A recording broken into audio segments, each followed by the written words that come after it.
Hello friends, in this video I'm going to tell you about the history of DBMS. Before starting the topic, make sure to subscribe the channel and turn on the bell, so that you will be notified the latest updates of my upcoming videos. Let's get into the topic. From the earliest days of computers, storing and manipulating data have been a major application focus. The history of DBMS starts from the early 1960s.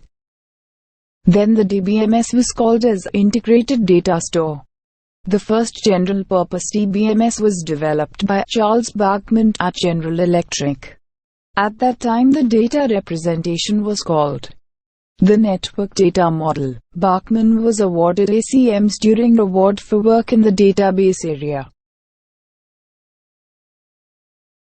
In the late 1960s, the DBMS was called as Information Management System. It was developed by IBM company. The data representation was called as Hierarchical Data Model.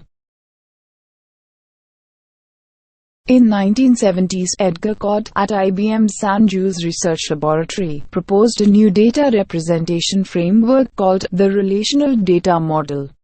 This proved to be a watershed in the development of database systems. Codd won the 1981 Turing Award for his work in database area. In the 1980s, the relational model consolidated its position as the dominant DBMS paradigm, and database systems continued to gain widespread use.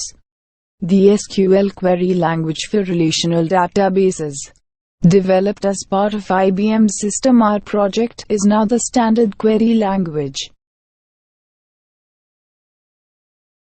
In late 1980s and 1990, advances were made in areas of database, and new data types like text, images, videos, audios and maps were added.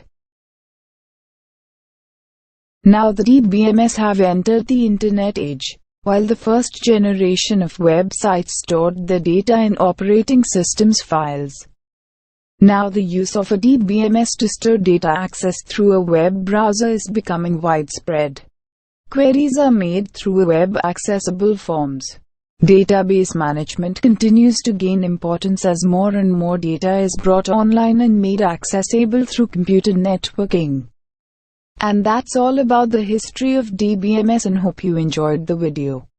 If so, hit the like button and don't forget to subscribe.